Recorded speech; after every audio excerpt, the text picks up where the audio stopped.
Welcome to the Deep Dive, where we cut through the noise to bring you, well, genuinely surprising insights, things to help you stay well informed. Yeah, getting beneath the surface. Exactly.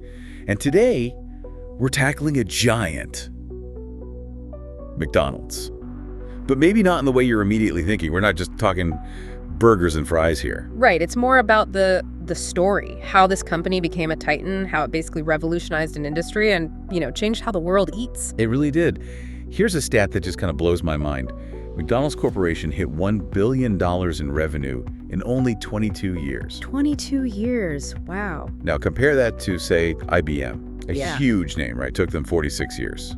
Or Xerox, 63 years. Okay, that really puts it into perspective. That's phenomenal speed and scale. Doesn't it? So our mission today is to really unpack that. Look at the story of Ray Kroc, the founding principles he set down that, built McDonald's into this global force. And we're going straight to the source for this one. We are. Kroc's own autobiography, Grinding It Out, The Making of McDonald's. It gives us his perspective, right? His journey, the wins, the challenges. First-person insight. It's invaluable. Yeah. So we're going to pull out the key insights into his business thinking, those surprising facts behind the crazy growth, but, keep it focused. No getting lost in the weeds, ready to jump in. Absolutely. And what strikes you right away reading his book is it's not just business tactics. It's deeply tied to his personality, his drive, which started really young. That's so true. Ray Kroc, born 1902, Oak Park, Illinois. Sounds like he was basically born an entrepreneur, even as a kid, right? Lemonade stand. Right, worked at his uncle's drugstore, too. He said that's where he learned to influence people with a smile and enthusiasm, little things that stick. Yeah, and he even played piano in a music store. They called him the Piano Man. His mom called him Danny Dreamer, apparently. But she also added something crucial. That his dreams were always invariably linked to some form of action. He wasn't just thinking about it, he was out there doing it. Yeah. And that combo, dreaming and doing, it's everything. He had this saying, work is the meat in the hamburger of life. I love that quote. It's so Kroc. It is. And he'd contrast it with, all work and no play makes Jack a dull boy. Because for him, the work was the play. He loved the challenge, the grind. That dedication definitely showed up in his early sales career. Started selling Lily Cup paper cups back in 1922. And it sounds like it was tough going. Oh, yeah. He'd get responses like, nah, I have glasses. They cost me chipper. Real resistance. Right. Why buy paper cups when I have cheap glasses? Exactly. But he learned to sell the benefits, hygiene, convenience, and he also learned that key sales skill, know when to shut up and ask for the order. Crucial. And that customer first idea was already there, wasn't it? Way before McDonald's. Definitely. And his belief in his own value, that really came through during the Depression. His company, Lily Tulip, wanted a 10% pay cut for everyone. Kroc just refused, point blank. Wow. During the Depression, that's bold. Incredibly bold. He basically said, this is unacceptable. I'm part of the creative. I bring in the money. He saw himself as essential, not just another employee taking a cut. It shows that pride, that conviction he had. He knew his worth. And he actually quit over it. Didn't even tell his wife, Ethel, for a few days because he knew how worried she'd be. Can you imagine? But he won, didn't he? He got a special expense account instead of the pay cut. He did, which again speaks volumes about his persistence, his negotiation skills, even back then. So that persistence, that willingness to fight for what he believed in. Yeah.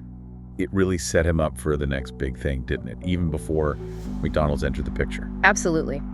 Fast forward to the mid-1930s, this engineer, Earl Prince, invents the multi-mixer, a machine that could whip up 5 milkshakes at once. The famous multi-mixer.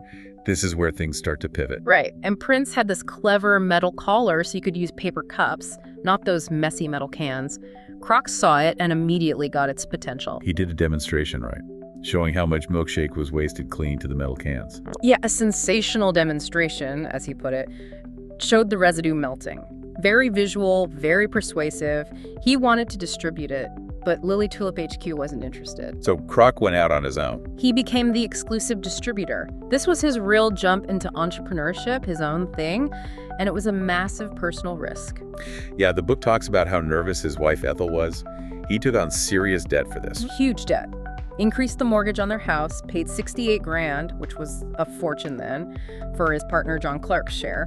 He was fully committed, poured everything into it. All in, which really sets the stage for 1954. He's selling multi-mixers, and he gets this unusually large order from somewhere unexpected. From a small restaurant in San Bernardino, California, run by two brothers named McDonald. They needed 8 multi-mixers. 8? That's 40 milkshakes at once. He had to see what was going on there. Exactly. So he flies out to California, arrives, sees this smallish octagonal building, and his first reaction, not actually blown away by the look of the place. Really? I always picture him being instantly impressed. Not by the building itself, initially, but then he saw the crowds, the lines. He described it like ants at a picnic, just constant motion, constant business. And he started talking to customers. Yeah, hearing stuff like, best hamburger you ever ate for 15 cents, and no waiting around, no tipping. Speed, value, quality, that's when he said his pulse started to hammer. Okay, so it wasn't the building, it was the system. Absolutely. That's what grabbed him. He saw a restaurant stripped down to the minimum in service and menu, everything working like an assembly line, efficiency dialed up to 11. And this system was built around what became the McDonald's mantra. QSC&V, quality, service, cleanliness, and value. Kroc saw how the brothers obsessed over these things, and he latched onto it. Those become the absolute pillars. And his dedication to executing that system, down to the tiniest detail, it's kind of legendary. Let's talk about the French fries. Ah, yes, the French fry flop. Right. His first store in Des Plaines, Illinois, he opens it and the fries are terrible, mushy. Total mush. Nothing like the crispy golden fries he remembered from San Bernardino. It nearly tanked the opening. A French fry crisis. It sounds almost comical, but it highlights how crucial consistency was, even for something seemingly simple. It really does. So Kroc digs into it, finds out the McDonald brothers had this unique process. They were getting potatoes from Idaho, storing them in open bins, letting the desert air cure them, basically, converting sugars to starch. A natural curing process. How do you replicate that in Illinois? Exactly. He couldn't just rely on the desert breeze. So he gets help from the Potato and Onion Association, believe it or not. Oh. And they figure out this whole pampered potato system, storing them in the basement, using an electric fan for air circulation, controlling humidity, and crucially, a 2-step cooking process. Blanching them first and frying them again later. Right. Sounds like more work, but it gave them that perfect texture and taste consistently, that marvelous taste, he called it. It shows his obsession with getting every single detail right, repeatable, everywhere. That obsession was the bedrock, wasn't it? Absolute consistency. And it wasn't just fries. Fred Turner, who later became CEO, dove deep into hamburger buns. Buns. What's to figure out about buns? Well, they switched from cluster buns, baked together, to individual buns, and they insisted they be sliced all the way through, top and bottom separated. Right. Made the griddle man's job much easier and faster, saved precious seconds on the assembly line. Efficiency again. Turner also designed these reusable, sturdy cardboard boxes for the buns, cut costs for the bakers, less paper waste, easier handling in the restaurant, just constant refinement. And the patties themselves. Standardized, 10 to the pound. All beef, exactly 19% fat content, no deviation. Stacking them just so for the griddle. Every step was optimized to make it easier to do quickly and well. It's like industrial engineering applied to hamburgers. Building a system that anyone could execute perfectly. That was the genius, Yeah. which leads to the franchise model. In business for yourself, but not by yourself. That slogan really captures it. And a key part of that was Kroc's decision not to be the supplier to the franchisees, right? Which seems odd, like leaving money on the table. It does seem counterintuitive, but Kroc saw a basic conflict there.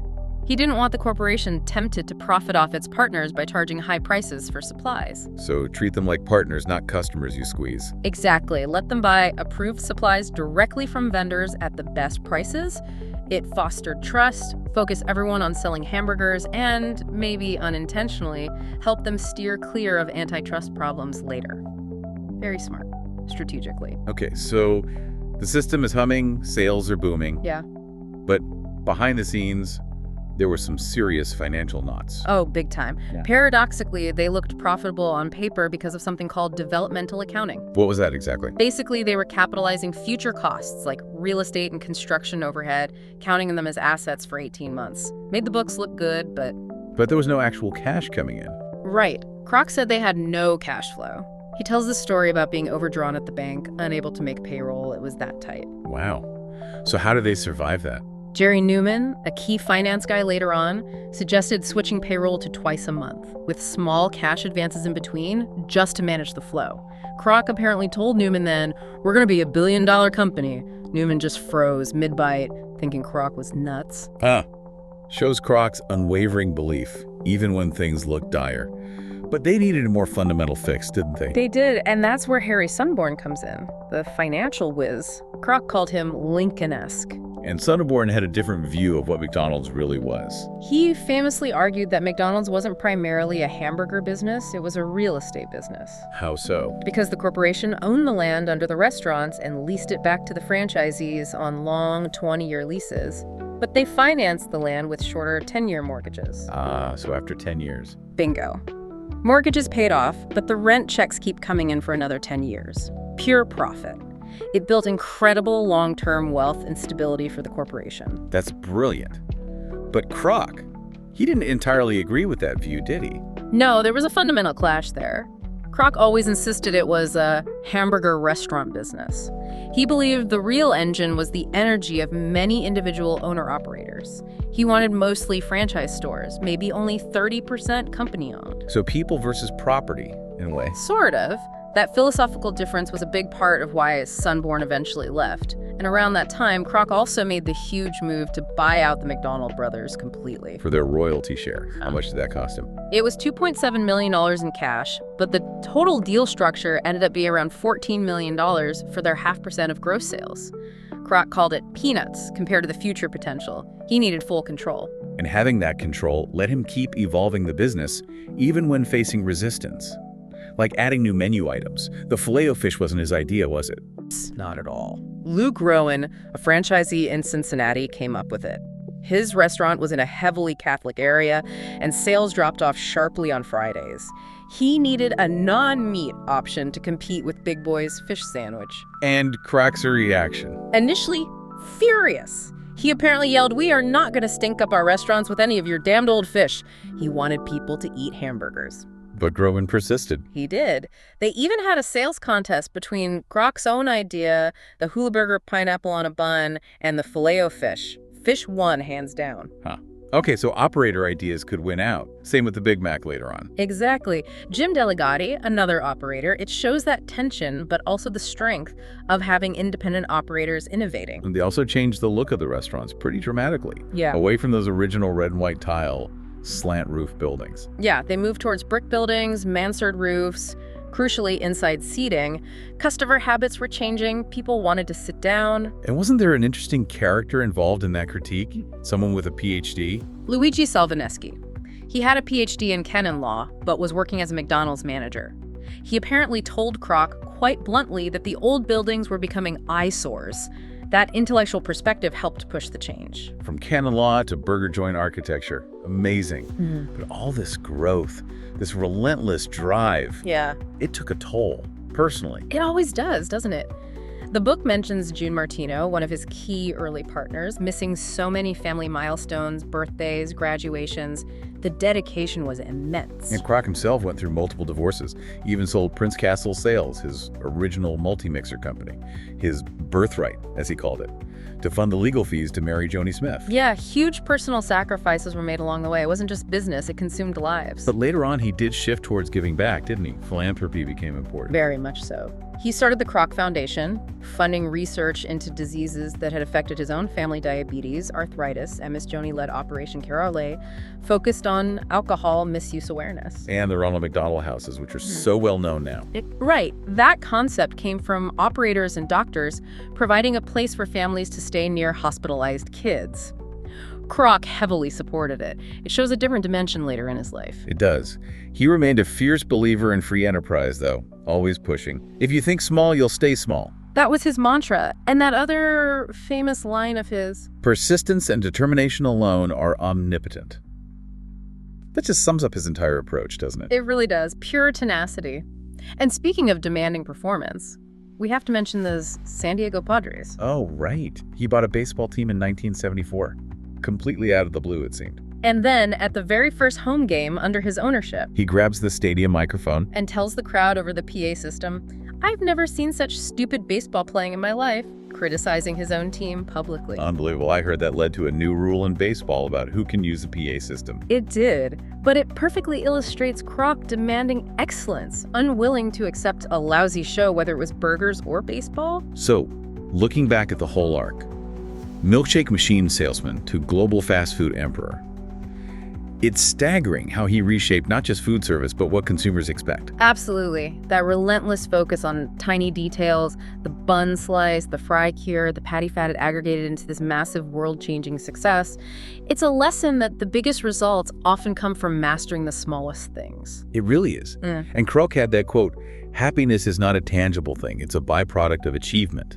Achievement must be made against the possibility of failure, against the risk of defeat." When you think about his constant drive, always needing to be green and growing, pushing through financial scares, personal costs. Yeah. He lived that, didn't he? He absolutely embodied it. Risk wasn't something to avoid. It was inherent in achieving anything worthwhile. It really makes you think about ambition, success, and what drives people. So maybe the final thought for everyone listening is, how does that apply to us? How might that kind of detailed, persistent focus on the fundamentals, grinding it out, apply to your own goals, whatever they are? What seemingly small details are you perfecting? Something to really consider. Definitely something to mull over. Until next time, keep digging deeper.